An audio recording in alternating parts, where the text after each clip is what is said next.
પહેલા વિશ્વયુદ્ધમાં પરાજય થતાં જર્મનીમાં ઉગ્ર રાષ્ટ્રવાદનો જન્મ થયો, જેનાથી નાઝી વિચારધારાનો જન્મ થયો. આ વિચારધારાનું પ્રતીક હિટલર હતો. તમને ખ્યાલ જ હશે કે હિટલર વંશવાદી હતો. હિટલર માનતો હતો કે યહૂદીઓના કારણે જ જર્મનીમાં સમસ્યાઓ છે. જર્મની સિવાયના દેશોમાં પણ યહૂદીઓને સમસ્યાઓનું કારણ ગણવામાં આવ્યા હતા. જોકે જર્મનીમાં યહૂદીઓને ટાર્ગેટ કરવામાં આવ્યા હતા, જેનું કારણ એ છે કે યહૂદીઓ ખૂબ ધનવાન હતા. એટલે યુરોપના લોકોને લાગતું હતું કે યહૂદીઓના કારણે જ તેઓ ગરીબ રહી ગયા. એટલે જ યહૂદીઓનો નરસંહાર શરૂ થયો. 1941થી 1945 દરમિયાન હિટલરના સમયમાં ગેસ ચેમ્બર બનાવાયા હતા. અનેક યહૂદીઓને આ ગેસ ચેમ્બરમાં મોકલવામાં આવ્યા હતા. ગેસ ચેમ્બરમાં કાર્બન મોનોક્સાઇડ ગેસ છોડીને એક સાથે સેંકડો લોકોને મારી નાખવામાં આવ્યા હતા. આલ્બર્ટ આઇન્સ્ટાઈન પણ યહૂદી હતા.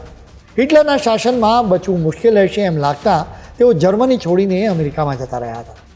આઇન્સ્ટાઈન સિવાય બીજા અનેક વિદ્વાનો યુરોપ છોડીને ભાગી ગયા હતા.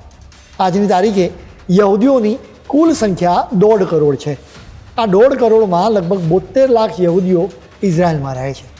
એ સિવાય અમેરિકામાં મોટી સંખ્યામાં યહૂદીઓ રહે છે. ભારતમાં લગભગ 5,000 યહૂદીઓ રહે છે.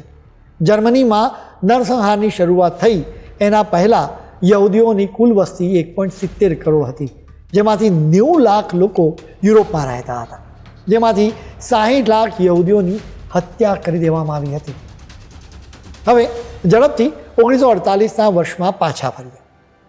1941થી 1945 દરમિયાન યહૂદીઓનો નરસંહાર થયો હતો, જેના માત્ર 3 વર્ષ પછી યહૂદીઓને તેમનો દેશ મળ્યો. આરબ વિસ્તાર પેલેસ્ટીનમાં આ નવો દેશ બન્યો હતો.